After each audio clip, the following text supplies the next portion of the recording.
ये वीडियो की शुरुआत करते हैं और ऐसे प्रश्नों के बारे में आज हम आपको बताएंगे जो कि आपके एग्जाम की दृष्टि से बहुत ही महत्वपूर्ण प्रश्न है। आप एक एक प्रश्नों को एकदम रट जाइएगा।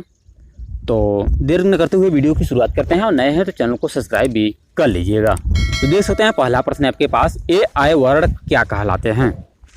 AI वर्ड क्या कहलाते हैं? चार ऑप्शन है, तो इसमें से ऑप्शन नंबर आपका ए बिल्कुल सही है, कंठ तालव्य। और नेक्स्ट प्रश्न है कि एक मनई के दू बेटवे रहीन, ओहमा लहुरा अपने बाप से कही दादा धन मा जवन हमारा खबरा लागत होए तवन हमका दे दो। यह अवतरण हिंदी के किस बोली में है? तो ऑप्शन नंबर बी बिल्कुल सही है, अवधि में। और नेक्स्ट प्रश्न है कि स ख स ह कौन से व्यंजन है? बताना है स ख स ह कौन से व्यंजन है।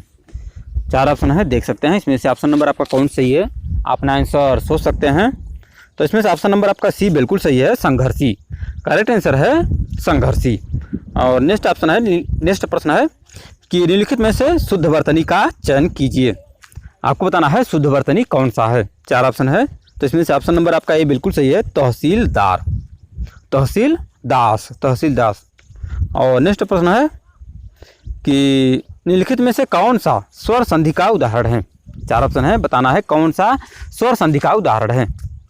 तो संधि से संबंधित क्वेश्चन आपकी जब इसमें पूछे जा रहे हैं, 2 से 3 प्रश्न आप जाते हैं। तो चार ऑप्शन देख सकते हैं, संयोग, मनोहर, नमस्कार, पवन। तो करेक्ट आंसर है इसमें से आपका डी, यानी कि पवन।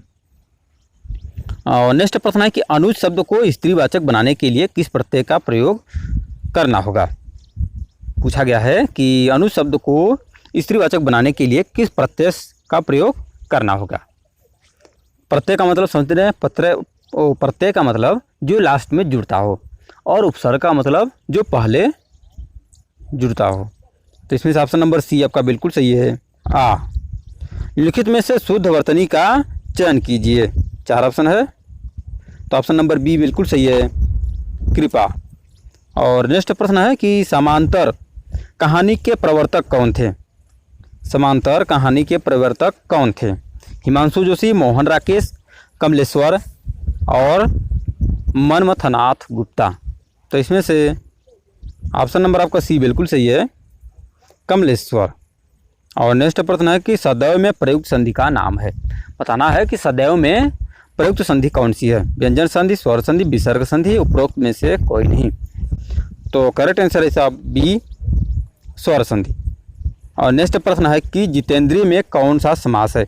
जितेंद्रीय में कौन सा समास है? द्वंद्व, बहुब्रीहि, तत्पुरुष, कर्मधार है। तो करेक्ट आंसर है बी, बहुब्रीहि। और नेक्स्ट प्रश्न है कि मुख दर्शन में कौन सा समास है। मुख दर्शन में कौन सा समास है? चार ऑप्शन है, तो इसमें से ऑप्शन नंबर आपका सी, यानी कि तत्पुरुष। मुख दर्शन में कौन सा समास है? तत्पुरुष समास है। और नेक्स्ट प्रश्न है कि स्वतंत्रता सत्ता धारण न करने वाले शब्द क्या कहलाते हैं। रूढ़, योगरूढ़, यौगिक, उपरोक्त में से कोई नहीं। पूछा गया है कि स्वतंत्र सत्ता धारण न करने वाले शब्द क्या कहलाते हैं। तो आपका राइट आंसर बी बिल्कुल सही है, यौगिक। और नेक्स्ट प्रश्न है कि लिखित में से कौन सा अनंत का पर्यायवाची होगा। निसिम, भगवान, शेषनाग, बंधन। तो करेक्ट आंसर है इसमें से ऑप्शन नंबर ए, निसिम। निम्नलिखित में से कौन सा शब्द देशज है। चार ऑप्शन है, बताना है इसमें से देशज कौन सा है। तो ऑप्शन नंबर बी बिल्कुल सही है, लोटा। और नेक्स्ट प्रश्न है कि खर का पर्यायवाची निम्नलिखित में से कौन सा है। पूछा गया है कि खर का पर्यायवाची निम्न में से कौन सा है। चार ऑप्शन है, इसमें से ऑप्शन नंबर आपका सी बिल्कुल सही है, गधा। करेक्ट आंसर है गधा। और नेक्स्ट प्रश्न है कि प्रगतिवादी आलोचना का आधार क्या है। प्रगतिवादी आलोचना का आधार क्या है। चार ऑप्शन है, फटाफट कमेंट कीजिए, अपना आंसर सोच सकते हैं कौन सा ऑप्शन इसमें सही है। समाजवादी, यथार्थ, मार्क्सवाद, शोषण के विरुद्ध। ऑप्शन तो 3 ही है, तो इसमें से ऑप्शन नंबर आपका बी बिल्कुल सही है, मार्क्सवाद। और नेक्स्ट प्रश्न है कि पैर तले की जमीन नाटक जो मोहन राकेश का अधूरा नाटक था जिसे पूरा किया गया। भुवनेश्वर, कमलेश्वर, प्रताप नारायण मिश्र, हरि, औध। पूछा गया है कि पैर तले की जमीन नाटक जो मोहन राकेश का अधूरा नाटक था, किसने पूरा किया? तो ऑप्शन नंबर आपका बी बिल्कुल सही है, कमलेश्वर। नेक्स्ट प्रश्न है कि हिंदी में समस्या नाटकों के जन्मदाता किसे माना जाता है? हिंदी में समस्या नाटकों के जन्मदाता किसे माना जाता है? तो करेक्ट आंसर बी आपका बिल्कुल सही है, लक्ष्मी नारायण मिश्र। और कबीर खड़ा बाजार में तहाँ हनुष नाटक के रचयिता हैं? मुद्रा राक्षस, भीष्म साहनी, शुतुरमुर्ग, कल्पांतर। तो ऑप्शन नंबर बी आपका बिल्कुल सही है, भीष्म साहनी। नेक्स्ट प्रश्न है मोहन राकेश के किस नाटक में मध्य वर्ग की पारिवारिक समस्या को दर्शाया गया है? आधे अधूरे, आषाढ़ का एक दिन, पैरों तले की जमीन, लहरों के राजहंस। तो करेक्ट आंसर आपका ये बिल्कुल सही है, आधे अधूरे। और नेक्स्ट प्रश्न है कि प्रसाद की किस कृति का अन्य भाषाओं में भी अनुवाद किया गया है? लहर, झरना, कामायनी, स्कंदगुप्त। तो ऑप्शन नंबर तीसरा आपका बिल्कुल सही है, कामायनी। और नेक्स्ट प्रश्न है कि छायावाद की प्रमुख विशेषता है? 4 ऑप्शन है, इसमें से ऑप्शन नंबर आपका द बिल्कुल सही है, प्रकृति का मानवीकरण।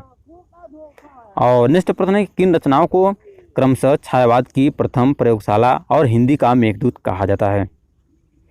तो ऑप्शन नंबर तीसरा सही है, झरना आंसू। पूछा क्या गया है किन रचनाओं को क्रमशः छायावाद की प्रथम प्रयोगशाला और हिंदी का मेघदूत कहा जाता है?